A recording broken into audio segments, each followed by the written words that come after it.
How does a medieval peasant look like if he's fighting in a peasant revolt? Hi, I am Dequitem, an armored fighter in non-choreographed night fights. When we are talking about the fighting men in a peasant revolt, we're normally talking about free men.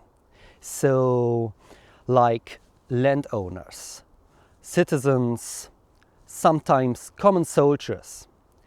But if you are a serf or bondsman, you normally don't have to fight. If you are a serf of a free man in central medieval Europe, you normally don't have to fight for him. He has to protect you in war. If you are a free man, a peasant or common soldier, you normally have the money to buy arms and armor to protect your life. Or you fight for someone who can equip you.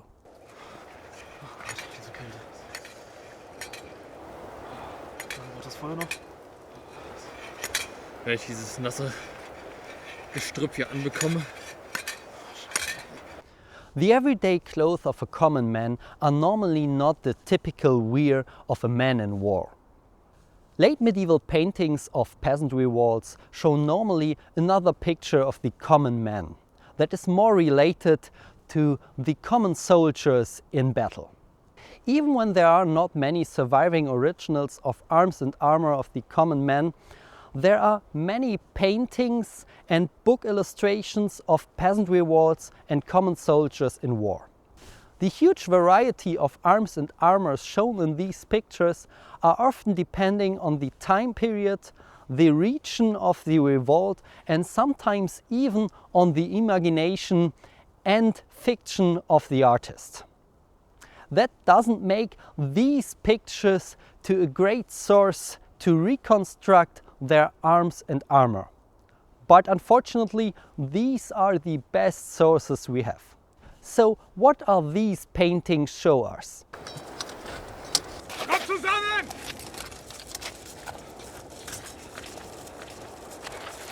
So most of them showing us men with arms and armor. So let's take a look at the different armor parts first. This helmet is a scale helmet, and you can find it in different pictures of different time periods on many different peasants in peasant revolts. These small iron scales are very easy to make, even for a smith in a small village.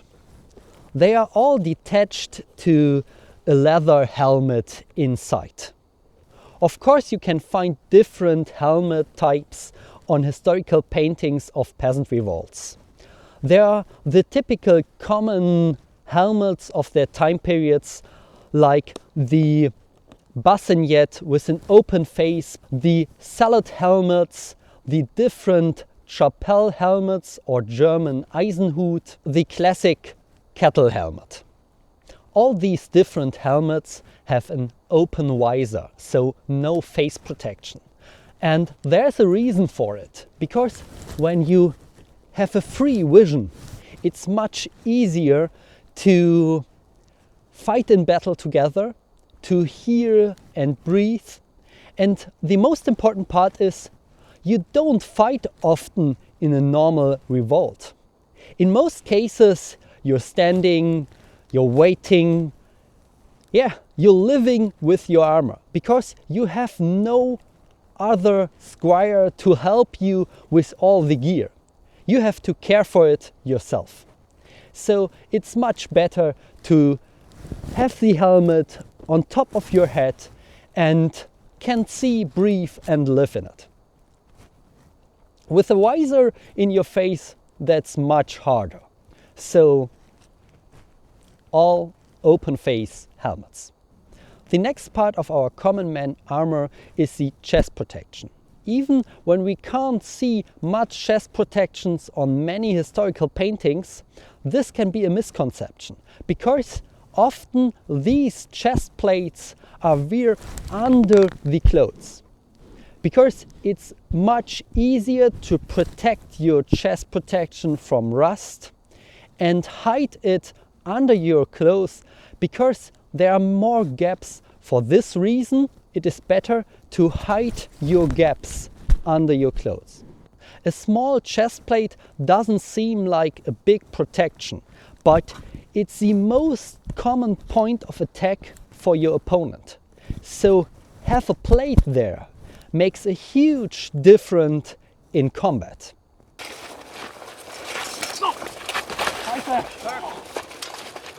Also, these small chests don't hinder you in a fight. You can move and turn your body in every direction, and there is no movement under these chests, so it doesn't hinder you at all.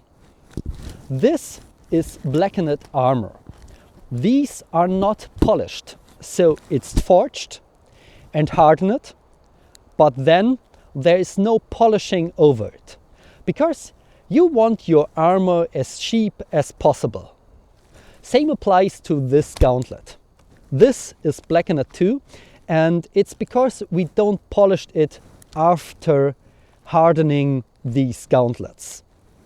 Polishing armor is very time consuming, and if you leave it unpolished, it's even a little bit more rust resistant. We can find gauntlets on different pictures of peasant revolts. Even archers used finger gauntlets while shooting. Of course, gauntlets are heavy, and it's not comfortable to carry these gauntlets with you when you are not fighting.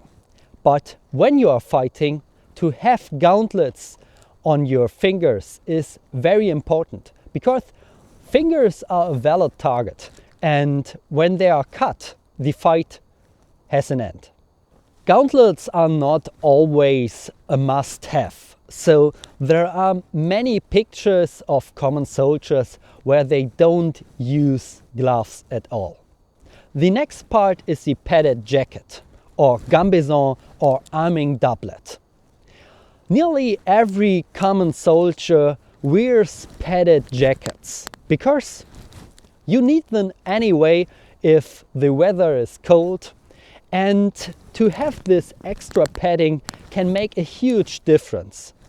It of course hides some of your armor, and it can make the impact of blunt weapons less fatal. Many common soldiers and peasants in peasant revolts wear mail armor in the neck area.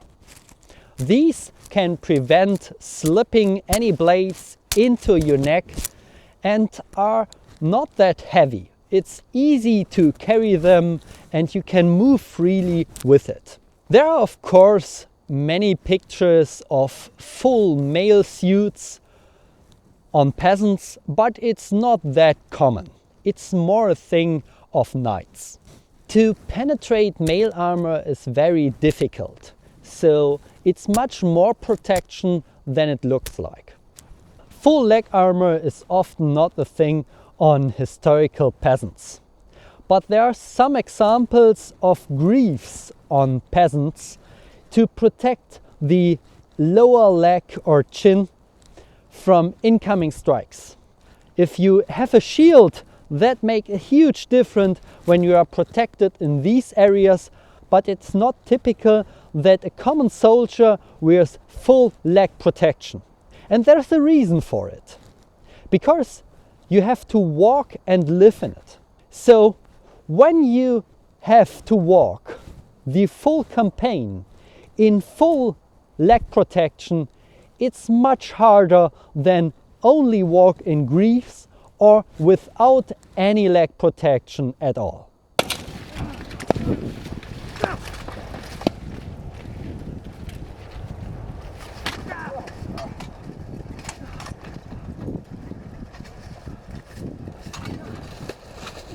The biggest difference between knight armor and the armor of a common man is of course the quality.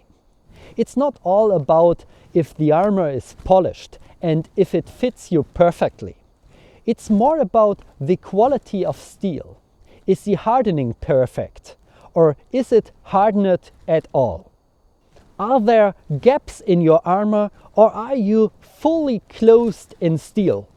But in both cases, a normal peasant isn't without armor in war. So let's take a look on the different weapons of a peasant. The most common weapon of a peasant is the spear. The spear is the perfect weapon because you can stay out of reach and kill your opponents from a distance. Sadly, most knights and other peasants you are fighting against will use this weapon too. But it's very effective against armor and effective against unarmored opponents. Also, these weapons are easy to carry and they are very cheap to produce. It's not expensive to build the shaft and the tip of a spear.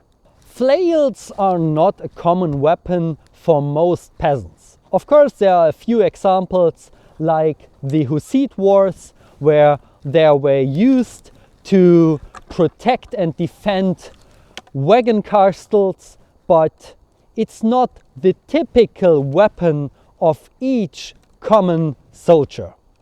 It's more a weapon that were used in a few examples of history.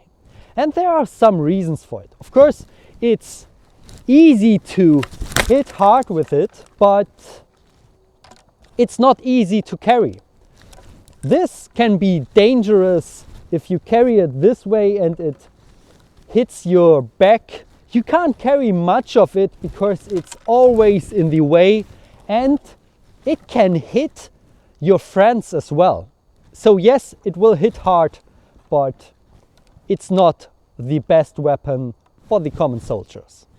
A big difference in the weaponry between knights and common soldiers is the use of swords and knives. This is a Kriegsmesser, so a Kriegsknife.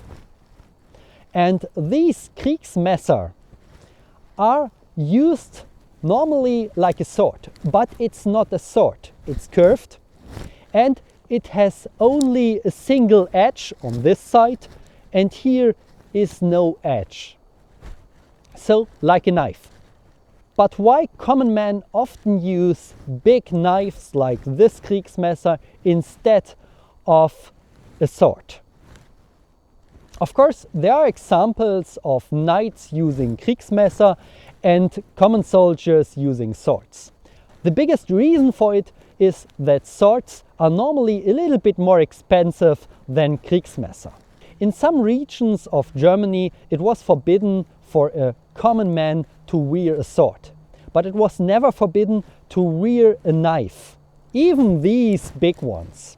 So most of the common men already had some large knives or Langmesser, and so it's the more common weapon for a fighting peasant in a peasant revolt.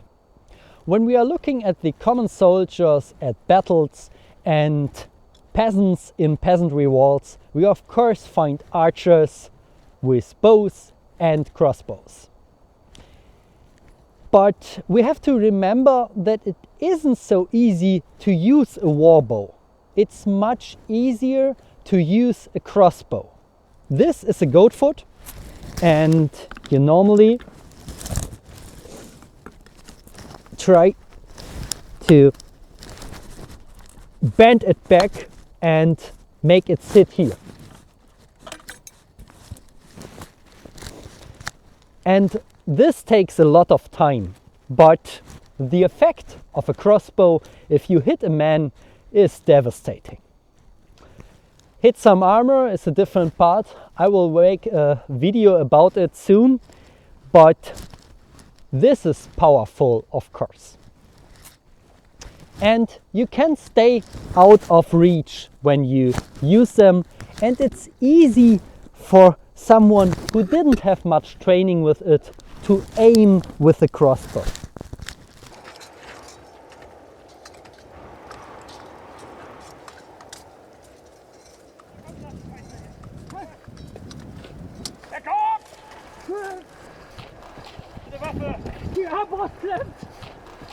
So yes, these are the arms and armor of a common man in a peasant revolt. or a common soldier on the battlefield. Of course, there's a difference between these armors and knightly armor. And the biggest difference is the level of protection. Here are many gaps, and there are not many overlapping parts where mail armor sits under steel plate. And there's always the fact that you have to travel with all your equipment and walk on your feet on a long campaign. If you are a knight, you have a horse and a squire at your side. They can carry your equipment for you if you don't have to fight. But if you are a peasant, you have to carry all your stuff by yourself. But a peasant is normally a man with arms and armor. Then, thanks for watching. I see you soon. Stay safe and don't kill your training partners.